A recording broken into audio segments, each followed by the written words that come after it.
So welcome to Medical Grand Rounds. A special thank you to everyone who's here in the room with us. It's great to see people in person at these hybrid rounds. So before we get started, just a reminder to leave questions at the end of the presentation. Please enter your questions in the chat. As well, please answer a brief survey that will be sent to you right after the presentation. Before we introduce our speaker, I'd like to make a brief land acknowledgement. McGill University is on land which has long served as a site of meeting and exchange amongst Indigenous peoples.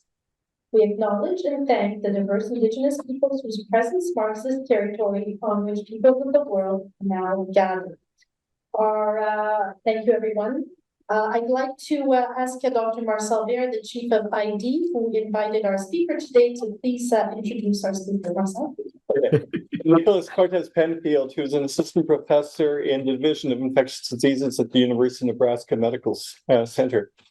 I became aware of Nico through Todd Lee, who I think may have gotten to know Nico either through meetings or through Twitter, which is now called X. And I've followed Nico's high content tweeting, or I think it's now called posting or reposting these days, on infectious diseases. He works in orthopedic infectious diseases and on OPAT, which is outpatient parenteral antimicrobial therapy, which is incredibly pertinent because Nico, we're in a room right now on D2 at the hospital, right behind the medical day hospital on D2, where we give OPAT. And I get called to all kinds of meetings about whether we can expand OPAT to the evenings, expand OPAT to the weekends. How can we get people out of the emergency room? How can we discharge people from the wards? And Nico's going to be telling us today that we may not have needed intravenous antibiotics at all. So with that, I'm going to let you take the call, and then we'll hear your presentation. People have questions, please put them in the comments. And we'll find out whether or not we need IV therapy and when and why. Look forward to this talk. Thank you so much, Dr. Bear. That's a tall ask, but I will do my best. So again, my name's Nicolas Cortes-Penfield, and call me Nico. I have kind of an interesting perspective on this topic in that so Nebraska Medicine's a tertiary referral center for the Great Plains region of the United States for orthopedic infections. And I have the privilege of being one of two dedicated faculty for the orthopedic ID service line. So I spend about 80% of my time treating bone and joint infections, things that you're by tradition only supposed to treat with parenteral antibiotics. And then I'm also the medical director of our home IV antibiotics program. So I get to see all the horrible things that happen to our patients when we send them home on IV antibiotics. And so that's made bone and joint infections and the oral treatment of that kind of one of my passions. Disclosures, I've been paid by Medscape to develop educational content on new PCR-based systems for diagnosing prosthetic joint infection. I'm not going to talk about that at all today, otherwise I don't have any relevant conflicts of interest. And really, I'm here to make kind of a normative argument, which is that we should consider oral antibiotics for all of our patients who need prolonged antibiotic therapy, regardless of the indication for those antibiotics.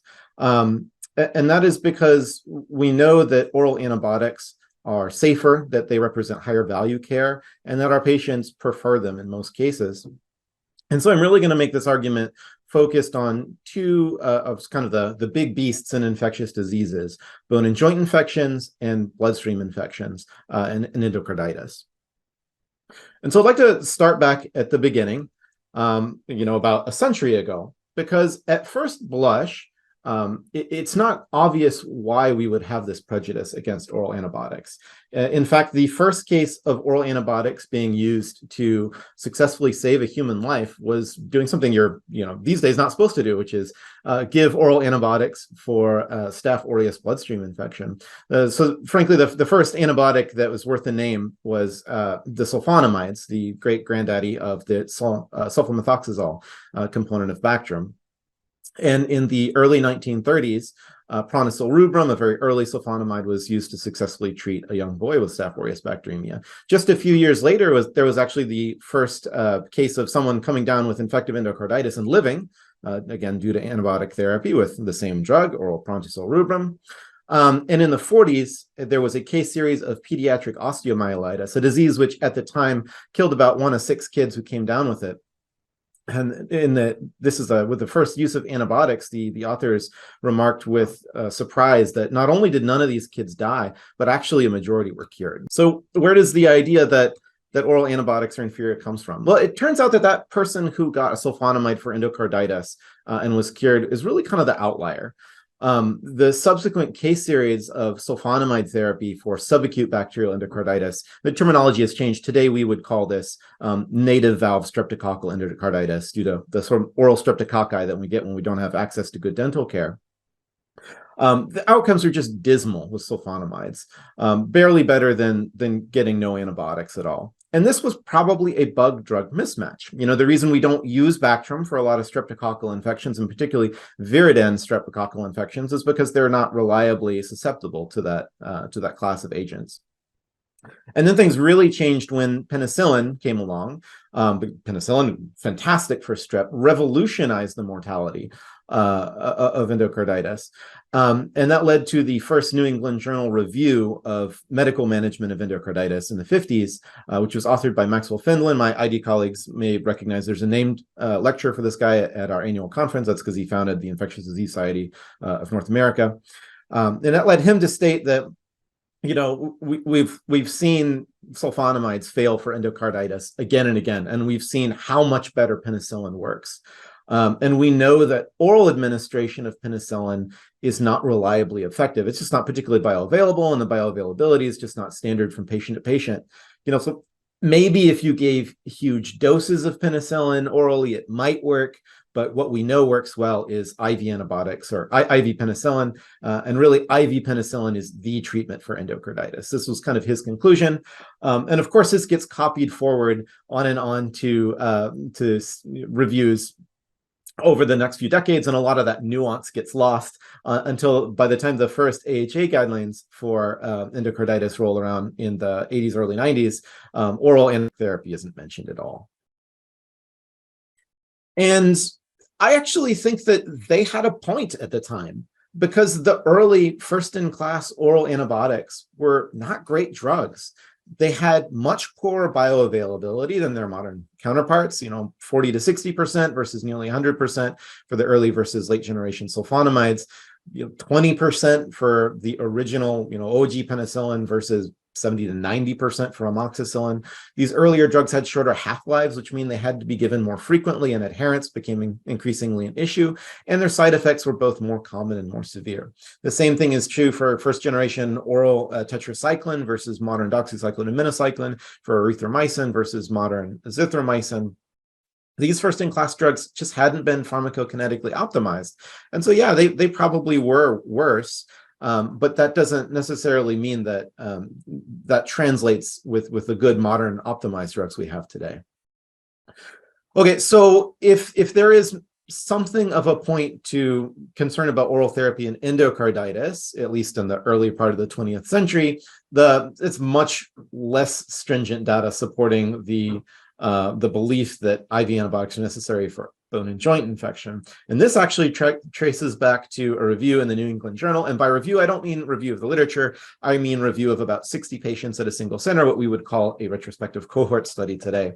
Waldvogel et al. Looked at all of their cases of vertebral osteomyelitis in the first couple of decades of antibiotic therapy for that. And they found that the folks who they gave at least 6 weeks of IV antibiotics to did a lot better than the folks who received shorter durations of antibiotics. They had fewer failures. And, you know, the problem with this is there's immortal time bias baked into this data, right? Like you are not going to finish your 6 weeks of antibiotics if you need repeat surgery or you die beforehand.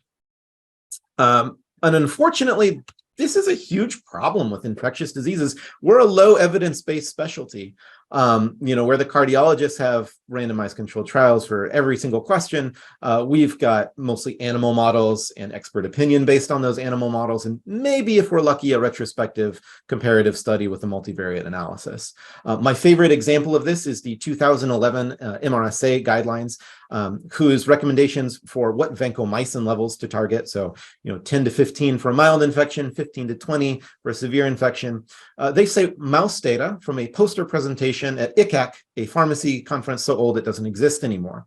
And I'm telling you this not only because it's funny, but also because I'm going to present much stronger data in the next couple of slides. And I want you to, to consider, yes, this data is not perfect. Some of it's underpowered for the question that we're using it the questions we're using it to ask.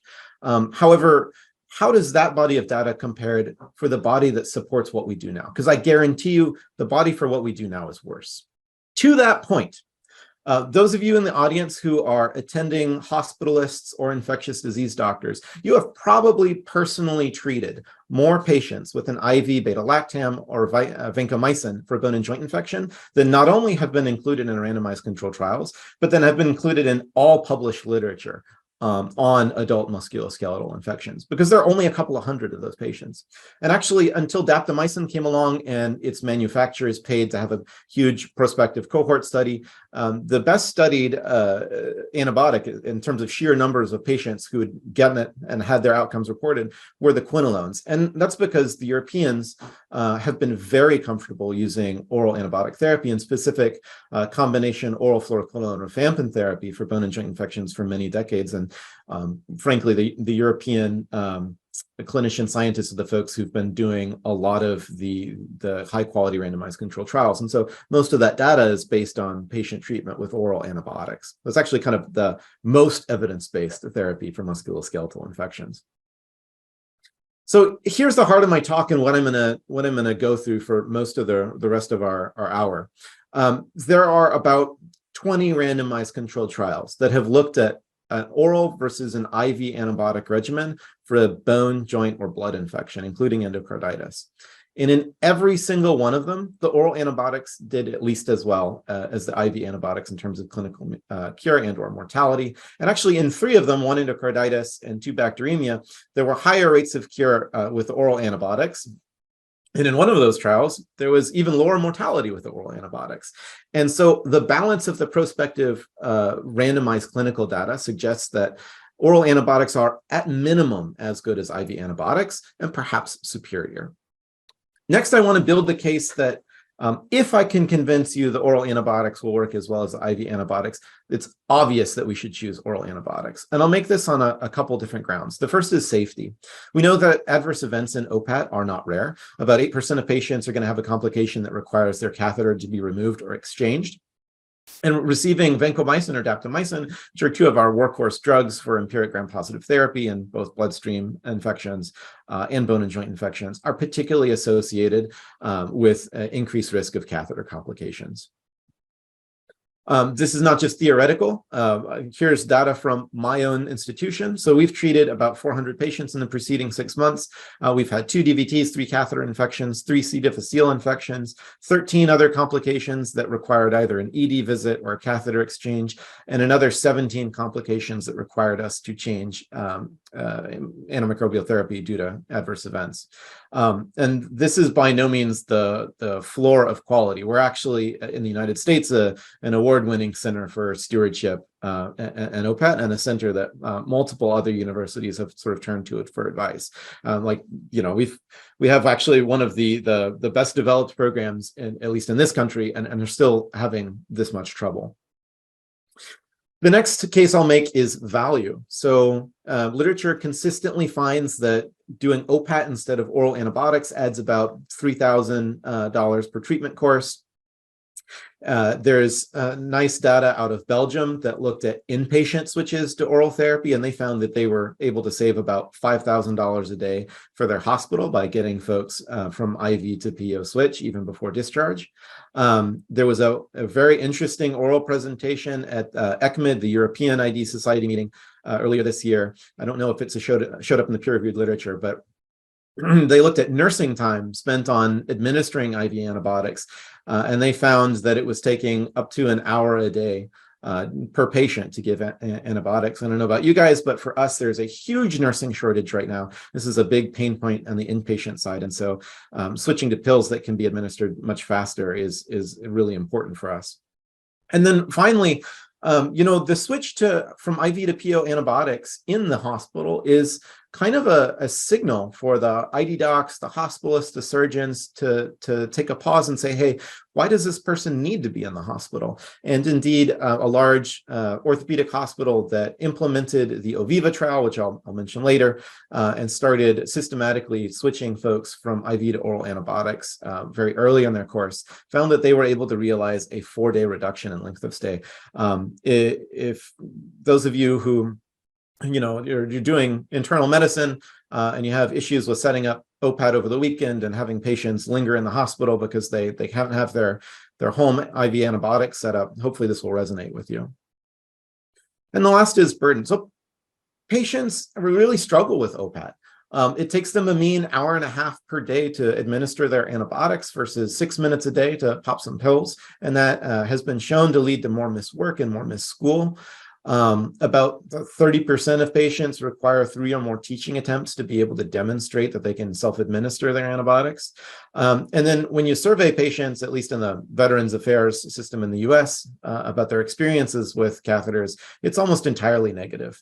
They report pain, they report loss of independence, which is already an issue with patients who have reduced mobility due to orthopedic infections, and frustration with provider errors in catheter management. And indeed, when you administer quantitative surveys to these patients, they have lower quality of life when you send them home with IV instead of oral therapy. And I would be willing to put up with all of that if the evidence showed that the IV antibiotics were superior. But the evidence does not show that. If anything, it shows possibly the opposite. Not a single one of the randomized controlled trials looking at oral versus IV antibiotics in bone and joint infection found a benefit for IV therapy. The same thing is true of the 12 randomized controlled trials in bloodstream infections, including endocarditis. And although I'm not really talking about UTI, I do want to mention that all of the randomized controlled trials that show that we can go shorter for our gram-negative bacteremias and our acute pyelonephritis is in patients who are switched to an oral fluoroquinolone. So actually giving the shorter duration of IV therapy, well, it'll probably work, is not nearly as evidence-based. Here's a forest plot from a nice review by Brad Spellberg, who's honestly done a lot of the sort of early advocacy for switch to oral therapy. And here are the 8 randomized controlled trials that have looked at an IV versus oral regimen in bone and joint infection. Not a single one of them found the inferiority of oral therapy or superiority of IV therapy. Now, you may look at these and say, hey, they have, a dozen or so patients in each arm. There's a confidence interval I could drive a bus through. I don't think I can put too much stock in that. But if you look down at the bottom there, that Lee et al. Trial, which was published in the New England Journal in 2019, aka OVIVA, was a much larger trial. It was actually specifically powered to demonstrate the non-inferiority of oral to IV therapy for bone and joint infections, and that is exactly what it did. So we'll talk about that trial for a moment. This was done in the UK. It randomized over 1,000 patients with a bone and joint infection to get 6 weeks of oral or IV therapy. The majority of these folks had infected hardware, either prosthetic joint infection or trauma hardware infection, orthopedic device-related infection. And about a quarter of these were managed with debridement and retention of the infected hardware, right? So these are the folks who sometimes get put on lifelong suppression. These are the folks who are kind of our hardest to treat bone and joint infections, the highest risk for failure. Their primary endpoint was assessed at 1 year. It was a composite of clinical, microbiologic, and histologic evidence of relapsed infection. And their top line result was that they had failure in 13% of the folks given oral therapy versus 14.5% of the folks given IV therapy, meeting that pre-specified non-inferiority threshold. So oral antibiotics non-inferior to IV for our most complicated orthopedic patients. This was a fantastic effort. And unlike a lot of ID trials, which frankly struggle with barely enrolling a fraction of the folks they approach and kind of having cherry-picked patient populations, they actually enrolled most of the patients who are eligible for the study. They had only a few exclusion criteria, so they didn't look at folks who had infections with weird bugs. They didn't look at folks who had a Staph aureus bloodstream infection or endocarditis. This was before the POET trial of endocarditis. We remain, frankly, a little bit anxious about endovascular Staph aureus infections, and they excluded folks who they thought were not likely to adhere to the trial requirements. Of the folks that they enrolled, almost everyone completed follow-up. And importantly, they did not have a bunch of patients who were at high risk for failure from the surgeon's perspective excluded by their surgeon. Now, they indeed switched to oral therapy in almost everybody in the oral switch group at 1 week. One criticism I have heard from some of my ID colleagues is, well, the Oviva trial, everyone got treated forever. But I think, there are pretty clear drop-offs in the duration of therapy, in this duration of therapy graph on the right here at 3 months and 6 months. And that correlates pretty well to the number of folks who had a device-related infection and device-related infection managed with hardware retention. And so I think this actually reflects pretty accurately our practice here in North America. Now, I will add one caveat. If you dig into the supplemental of Oviva, every class of antibiotic performed about the same, with one notable exception, and that was the penicillins, where there was a trend towards inferior outcomes with oral versus IV therapy. So why might that be the case? Well, we know that even for a susceptible organism to a penicillin, the MIC, the amount of drug needed to inhibit or kill that bacteria, can vary by 100-fold. So for example, a penicillin susceptible streptococci typically have an MIC around 0.01 mg per liter. And with a gram of amoxicillin 3 times a day, you're golden at that MIC. You are spending 100% of the day above the MIC with active killing, versus a penicillin susceptible Enterococcus faecalis has an MIC of 1. And with that same dose of amoxicillin, you may only have therapeutic drug levels on board for 6 or 8 hours a day. So penicillin susceptible might not mean penicillin susceptible for a bone and joint infection for every single organism. The other problem with this class is that if you go beyond amoxicillin or the early generation cephalosporins like cephalexin or cefadroxil, the bioavailability really drops, and you are actually getting much less drug into the patient versus an IV beta-lactam. Also, the therapeutic doses for those oral beta-lactams are typically very high. They're not well tolerated. And because of the short half-life, they tend to have to be given 3 or 4 times a day, which can be an issue with adherence. Next, I want to reiterate the point that the clinical trial data, the modern clinical trial data in bone and joint infections is really based on patients who are getting oral therapy. So these are the 4 trials of bone and joint infection that have been done in the past 3 or 4 years, one in orthopedic device-related infection, related osteomyelitis, one in septic arthritis, one in diabetes-related foot osteomyelitis, and one in prosthetic joint infection. Each of these trials reported rates of cure that were as good or better than reported in retrospective data from patients treated in the US. And each of these trials used oral therapy in a super majority. We're talking 70 to 95% plus of patients. And so again, I really think that oral therapy, at least for bone and joint infection, is not only non-inferior, it is the regimen that is best supported by published data. So that's my case for bone and joint infection. Now I'm going to talk a little bit about endovascular infection.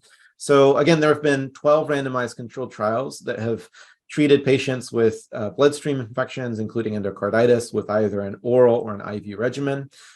These are the specific populations, sample sizes, and drugs used. One thing that might jump out at you is that we are really talking, when we say oral antibiotics for this data set, about treating with quinolones for a gram-negative infection or linezolid for a gram-positive infection, versus an IV beta-lactam or vancomycin.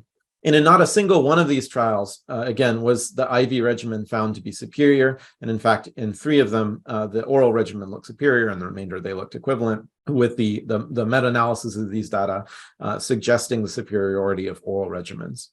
Again, many of these studies we are talking about subgroup analyses. They are not adequately powered to address the question of oral versus IV.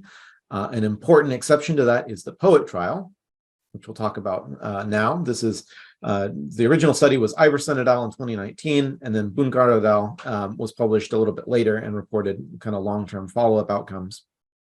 This trial randomized 400 patients that had a gram-positive, so strep, staph, or enterococcus left-sided endocarditis, to either all IV therapy or to switch to PO after at least 10 days.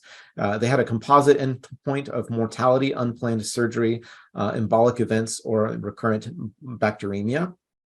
And they found with the original study that endpoint occurred in 9% of folks given oral therapy versus 12% of folks given IV therapy that met the pre-specified non-inferiority threshold. And then at long-term follow-up, they actually found that oral therapy looked superior, with 26% meeting the endpoint in the oral group versus 38% in the IV therapy group.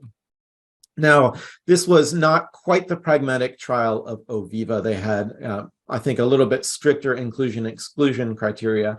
So principally, you really had to be better before they would switch you to oral antibiotics. You had to be at least a week post-op. If you had surgery, you have to be afebrile. You have to have had a big drop in your CRP. They, I think, appropriately excluded folks who had very high BMIs, because some of the oral antibiotics we use are really weight-based drugs like trimethoprim sulfa, and then our oral beta-lactam tissue exposures are probably insufficient, at least for some organisms in the very obese. And then they excluded folks who had maladaptive disorders. The other thing I'll say is this was a little bit of an interesting trial in that they gave everyone 2 antibiotics. And the reason for this is they didn't do any stratification in their treatment regimens for native versus prosthetic valve endocarditis. So they just gave everybody rifampin or fusidic acid, which is European rifampin, essentially. And then they didn't let anyone who had stayed on IV therapy to leave the hospital. They didn't use OPAT. They kept the IV folks inpatient. And so they're probably accumulating some nosocomial adverse events due to that. Nonetheless, this was a very sick patient population. So a full fifth of patients had a Staph aureus endocarditis. That is a disease with like a 20% one-year mortality. And then on top of that, about a third of them had foreign material in the heart, either pacemaker or prosthetic valve. And about a third of them required valve surgery for their endocarditis. And despite this, there was no inferiority of the oral regimen in the composite endpoint.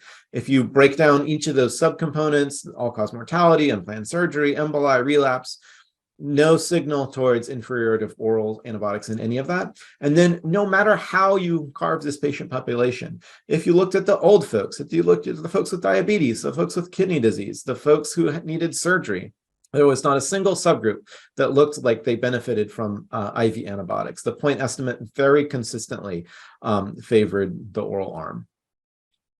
Now, you may say, Nico, that's one randomized control trial. There's a couple of 100 patients. I need more data than that. I need to see this finding replicated. I have good news for you. There are another 15 retrospective studies with 6,000 patients between them that have compared oral and IV antibiotics in bloodstream infections and endocarditis. And again, they very consistently show no difference or better outcomes with oral treatment regimens. Now, why am I harping on this? And particularly, why am I harping on this on endocarditis? It's because the perception that oral antibiotics are inadequate can lead to poor patient care. And this is, I'm particularly thinking about our patients with serious injection-related substance abuse infections. So here's a cohort study that was done just down the street from me over at WashU in St. Louis, Missouri. They looked at a couple hundred patients who had a metastatic Staph aureus infection related to injection drug use. So everyone included in this cohort either had Staph aureus endocarditis, epidural abscess, or an osteoarticular infection. And they looked at folks who were managed with each of 3 strategies, either getting all of their therapy IV in the hospital, or among the folks who mostly chose to leave the hospital beforehand, either sending them home with oral antibiotics or refusing to send them home with oral antibiotics, or not following up with that patient after they choose to leave to make sure that they get started on oral antibiotics. And this is what they found. They found that in the multivariable analysis, not getting that bottle of Bactrim or doxycycline or linezolid or whatever on your way out the door was the single strongest predictor of clinical failure and readmission. So if you got at least 10 days of your IV antibiotic therapy, you did exactly as well if we sent you home with a bottle of pills. And in fact, even if you hadn't cleared your bacteremia when you were leaving the hospital, if we sent you home with oral antibiotics, you did about as well. And so I think this should provoke a sea change in our approach to patients with injection-related infections. I think on day one when we consult, we should be bringing them, a goodie bag that's got some Bactrim or some doxycycline in it and say, hey, I want you to stay here in the hospital. We got to, treat your very serious life-threatening infection. But if you decide you need to leave, I want you to take this with you, and I want you to make sure that you take it, because we have pretty strong data showing that that could potentially save your life, or at least, keep you out of needing to come back in the hospital. Now, you may be saying to yourself, okay, you've got multiple studies, retrospective and prospective, all saying the same thing. Looks like the oral antibiotics work well. But ultimately, look, bloodstream infections, endocarditis, these are high morbidity, high mortality infections. How could I go against the standard of care when I know that bad things are likely to happen to my patient, even if I do everything right? I want clinical practice guidelines that say I can do this. Well, I have good news for you. Just this year, multiple clinical guidelines have come out supporting oral antibiotics, both in bone and joint infections and in endocarditis. So the International Working Group for the Diabetic Foot and the IDSA just published new guidelines on treating diabetes-related foot osteomyelitis. They state explicitly that multiple studies have shown oral antibiotics are just fine. They do recommend that you only use oral antibiotics as switch therapy in someone who is clinically improving, which I agree with. I think it's totally reasonable. But look at their list of proposed regimens. We've got augmentin, ciprofloxacin, clindamycin, metronidazole, linezolid, Bactrim, doxycycline. All of these drugs have been studied in diabetes-related foot osteomyelitis. They appear to work well, and we've got our societies explicitly endorsing their use. Separate from the IDSA, there's a group that constituted itself in 2021 called the Wiki Guidelines Group, which essentially is a group of folks who got together and said, the IDSA is taking way too long to update their guidelines. We've got things that are listed as current guidelines that are 10 or more years out of date. And on top of that, we don't love GRADE, which is the system that IDSA uses to review evidence. The problem with GRADE, I don't like any guideline system that exists. Cards on the table. But the problem with GRADE is that it has no requirement for a strength of recommendation based on evidence. GRADE says if the guidelines panel thinks that you absolutely have to do something, and the evidence we have to back that up is mouse data, go ahead and make the strong recommendation. And the Wiki Guidelines Group wanted to be a little more conservative and say, hey, if we're going to make a clear recommendation about something, we want clinical trials plural, saying that this is the right thing to do. And so they got together this large group of multidisciplinary physicians, pharmacists, and other specialists, and looked at a bunch of questions related to the treatment of bone and joint infections. And the one thing that they decided they could make a clear recommendation was that you could use oral antibiotics for bone and joint infections. And these are the criteria they propose. Use oral antibiotics in folks who are clinically stable, have had source control, are able to absorb oral medications from a functioning gut, have a drug available to them based on the susceptibilities that has actually been studied for bone and joint infection, and don't have some psychosocial reason that oral therapy is suboptimal. Similarly, the American Heart Association recently released guidance for infective endocarditis in people who inject drugs. And they're a little bit more conservative, but they do say, like, look, our historic standard of care has been 6 weeks of IV therapy, but we recognize that that's not going to happen in a large proportion of these patients because they'll pursue self-directed discharge or AMA discharge. And so, now we have the POET trial, we have randomized clinical data saying we can use oral antibiotics. And so again, they propose a long list of oral antibiotic options for this patient population. Similarly, we now have a Wiki Guidelines document for endocarditis. And a brief shout out, both the lead and senior authors are McGill's own, Dr. Emily Lee and Dr. Todd Lee, Emily McDonald and Todd Lee. And again, we looked at 17 questions assessing every domain of endocarditis management, from diagnosis to treatment to prophylaxis. And the one thing that we could make a clear recommendation about was that oral therapy was appropriate for endocarditis. And again, in folks who are better, they have had whatever source control they needed, they've cleared their bacteremia, we can use an oral regimen that has been actually studied, and that patient is going to be able to absorb it from a functioning gut. And again, there's no psychosocial or social determinants of health reason that IV therapy might be superior. So that's my argument. Now I do want to go through a few caveats, both things that I think are real considerations and things that I think are misperceived to be barriers to oral antibiotics that I hope I can help dispel for you. So the first question, if you're going to think about switching from IV to PO, is when can you do that? The good news is we have multiple clinical trials to answer that question. So for bone and joint infection, we have 4 trials, all of which switched at or before 1 week of therapy, and again, reported very high rates of cure, better than retrospective data published here in the US. For the POET trial, they were, for endocarditis, they were a little bit more conservative. Folks got about 17 days of IV therapy before the switch to PO. And so I would say you're on good evidentiary footing to switch someone at or before 1 week for bone and joint infection if they're doing better, probably about 2 weeks for endocarditis. The next question is, are there subpopulations of folks who might truly benefit from IV therapy? And I think there are. I think it's the minority of patients, but probably the big one is if you don't have, based on your local antibiogram, a good empiric option that will cover MRSA or resistant gram-negative rods, and you're treating a bone infection or bone and blood infection in whom those are the likely etiologic agents, you should probably pick a drug that works. So if you don't have a reliable oral option for a culture-negative infection like that, you might want to stick with IV. If you don't have a good bioavailability oral option, and specifically here I'm thinking about our quinolone and Bactrim-resistant gram-negatives, I am not comfortable going with an oral 2nd or 3rd generation cephalosporin. We know the bioavailability of those is low, sometimes to the tune of like 10 or 20%. You're getting a fraction of the drug that you could be giving with an IV beta-lactam. So if you have to treat a gram-negative bone and joint infection with a beta-lactam, I tend to stick with IV. Folks who have impaired gut absorption, again, because there's a paucity of data showing that antimicrobials are reliably absorbed in the setting of extensive small bowel resections.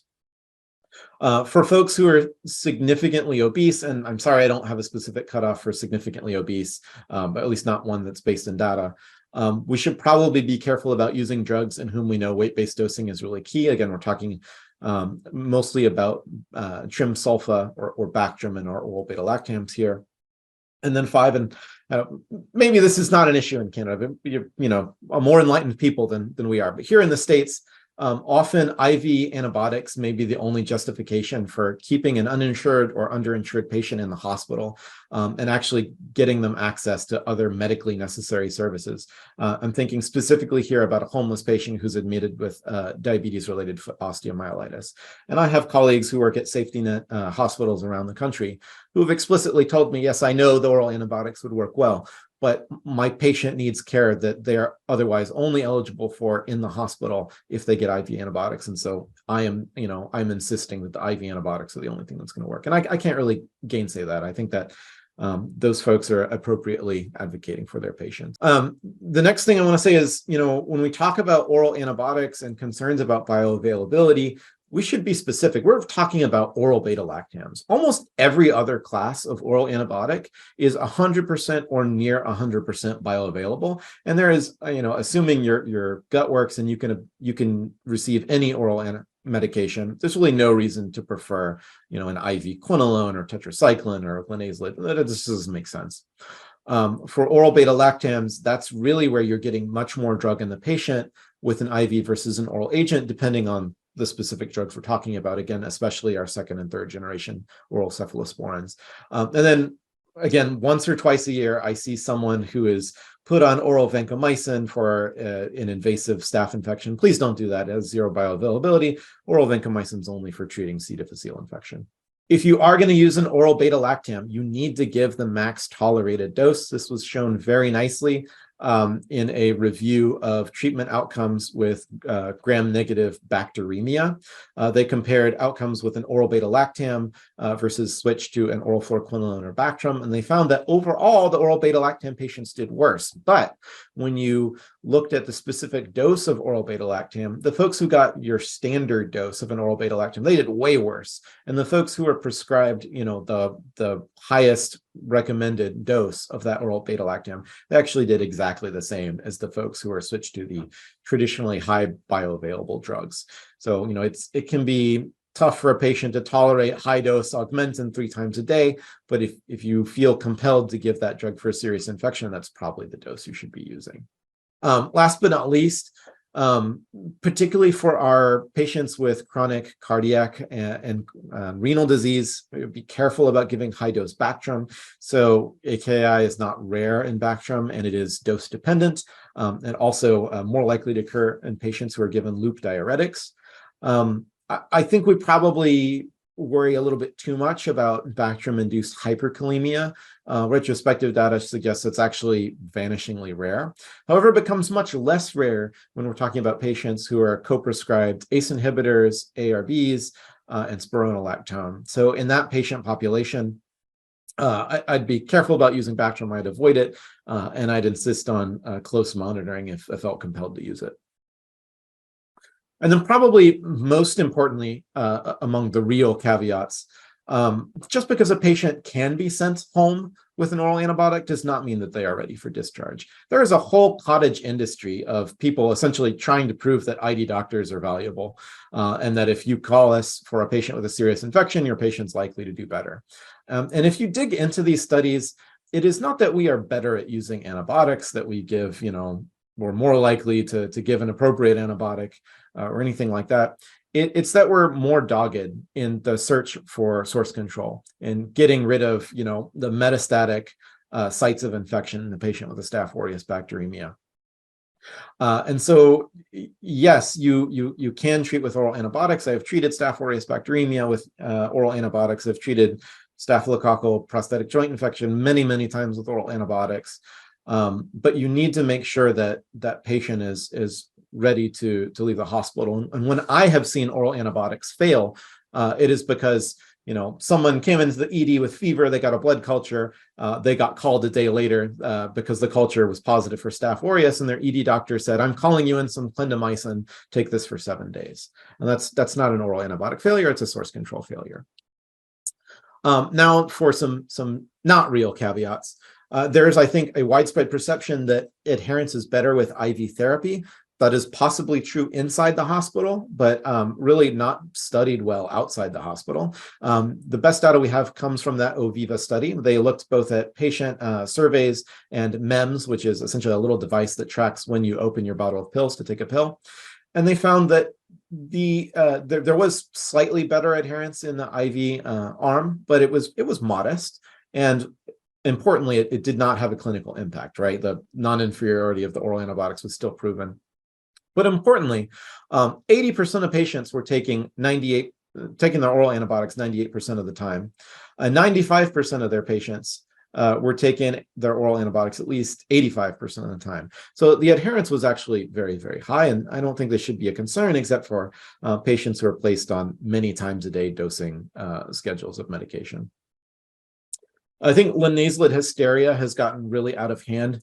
We love to teach that linezolid causes serotonin syndrome, but the actual absolute risk of that is less than 1% versus sending someone home on other antibiotics. And this is in fact true even in patients who are on one other serotonergic agent, with the possible exception of citalopram or escitalopram. We really should be worrying about linezolid and serotonin syndrome when linezolid is being considered as the third or fourth antibiotic we might ask the patient to take. Similarly, you have my blessing to give a patient with cytopenias linezolid for less than 2 weeks. Hematotoxicity is a long-term finding. It is not going to emerge in 7 days of therapy. Linezolid's kind of the perfect drug for limited skin and soft tissue infections because it's got great empiric coverage of gram-positives and very little side effects in short-term use. If you do have to give it for a really long time, remember you can get linezolid levels and there are some studied cutoffs for hematotoxicity. You can do therapeutic dose monitoring with that dose reduction empirically to once daily, which we use a lot in our non-TB mycobacterial infections, or you can beg the insurance companies to give you access to tadizolid, which has pretty good safety data for months and years long use. Last but not least, perhaps most controversially, I think that the quinolone the pendulum swung really hard against quinolones, and they're actually the best studied drugs for bone and joint infection, particularly gram-negative bone and joint infection. The only two drugs that have ever been associated with a good outcome in orthopedic device-related infections are rifampin and fluoroquinolones. And yes, very rarely they will make your eyes or your aorta or your Achilles tendon explode. But if you actually look at the retrospective studies, the odds ratio for that is not very high versus treatment with other antibiotics. And in fact, it's similar to other drugs like steroids, which we give all the time. I'd also say that the serious adverse events of quinolones are not that much more common than the serious adverse events of other drugs. So for example, dapto eosinophilic pneumonia, which can put people in the hospital or the ICU all the time.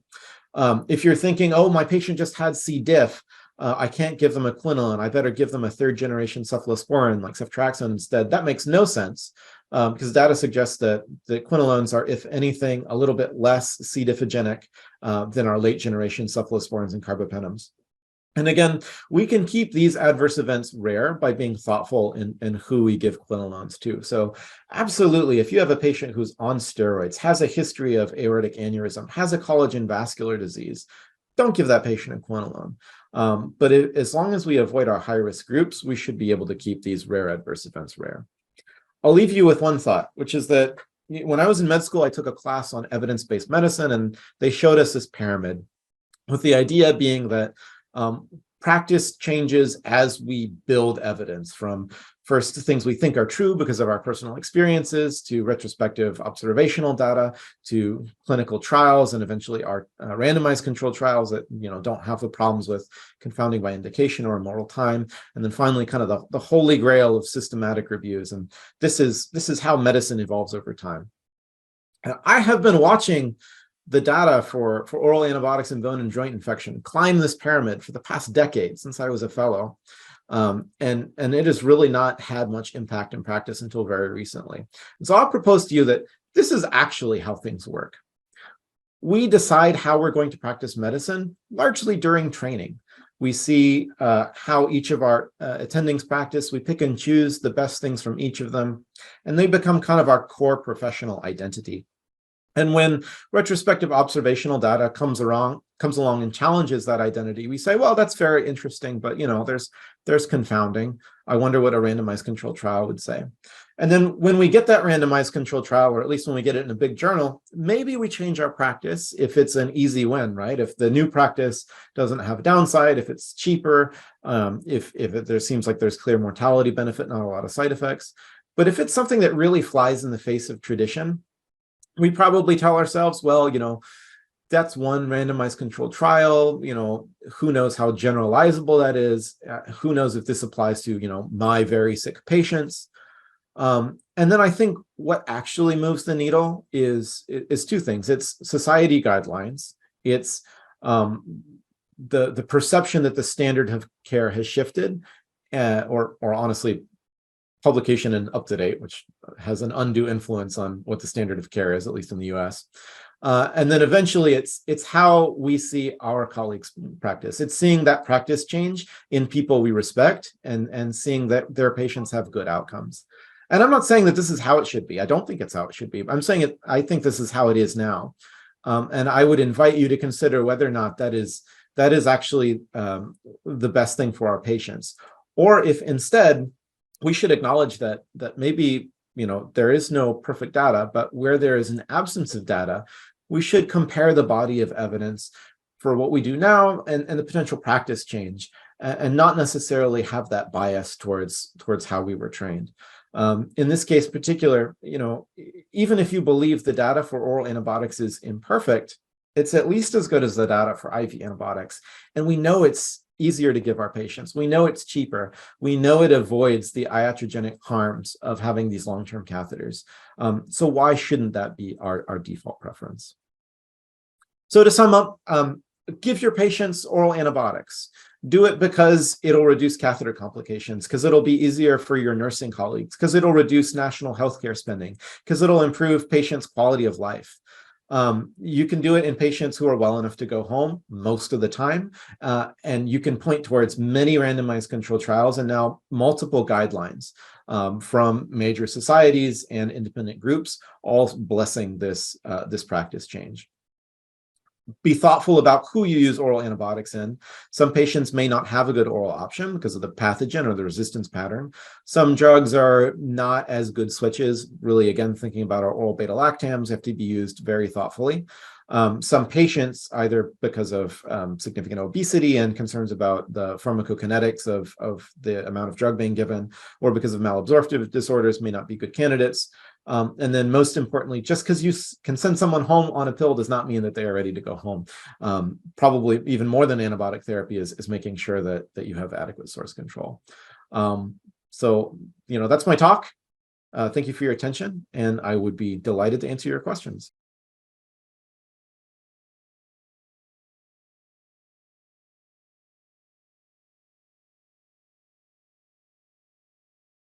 I'm going to go ahead and read from the chat here. So Dr. Rosenblatt says, medicine in Quebec is much less driven by fear of medico-legal consequences compared to elsewhere in Canada and the US, but there are some data on legal cases in the US when folks are not practicing based on old standards of care, and in this case, oral antibiotics, and have bad outcomes. Do I have any comment or experience on this? I have two thoughts. I have not personally seen consequences of using oral antibiotics. I think that's much less likely now that we have society practice guidelines. I agree with you. And unfortunately, at least in the US, the medico-legal standard of care is somewhat in the eye of the beholder. Depends on what expert witness is asked to comment, and then also based on society guidelines, and unfortunately less based on actual data. And that's why I think it's really helpful to have both the IDSA and AHA and the Wiki Guidelines group all kind of endorsing this practice change. The other thing is I am very careful about having and documenting discussions with my patients, particularly when I use drugs like fluoroquinolones that are at least perceived to be high risk. And frankly, the way I approach it is kind of the same way I talk to you guys about it. So yeah, there are lots of rare, horrible things that could happen to you if I give you this drug. But again, they're rare and you're not at risk for them. And this is the class of medication that has been repeatedly associated with a good outcome for your infection. And my experience has been in the orthopedic patient population that cure and avoiding future surgery and avoiding amputation is like first, second, and third on their minds. And there have been very few patients who I have kept on IV antibiotics because of a strong patient preference. Thank you. You didn't hear us, sorry, because we were muted. You didn't hear us applaud you here in the room. Thank you for this outstanding presentation on a very relevant, very important topic. I was just saying to the group here, we have obviously nursing and bed shortages that we face every day, and we need to find solutions for that. So this is particularly relevant these days. So yeah, I have a question for you about, does this have any effect on antimicrobial resistance? Do you think that's going to change where we're going with that? I'm sorry, I didn't hear the question clearly. Can you repeat it? Antimicrobial resistance. Do you think this will have any impact switching to peel antibiotics? That's a good question. Potentially for gram-positives. I mean, vancomycin is sort of a terrible drug. The one thing it has going for it is resistance. We've been using it for half a century, and there's vanishingly little vancomycin resistance outside of the enterococci. But again, I think that's not likely to be the case for other medications. And as long as we are not using oral antibiotics to discharge patients before adequate source control has been achieved, because that's really kind of the setup for resistance to emerge. There's a question in the chat about your experience using rifampin combination for bone and joint infections. I found the drugs important, the interactions limiting, especially since routine orthopedic practice has been using DOACs for post-operative anticoagulation. Any comments on that? Yes, that could be in a whole entire another talk. Here's what I think. There is one large retrospective study done in the VA that looked at folks with retained hardware infections due to Staph aureus and found a general benefit for rifampin.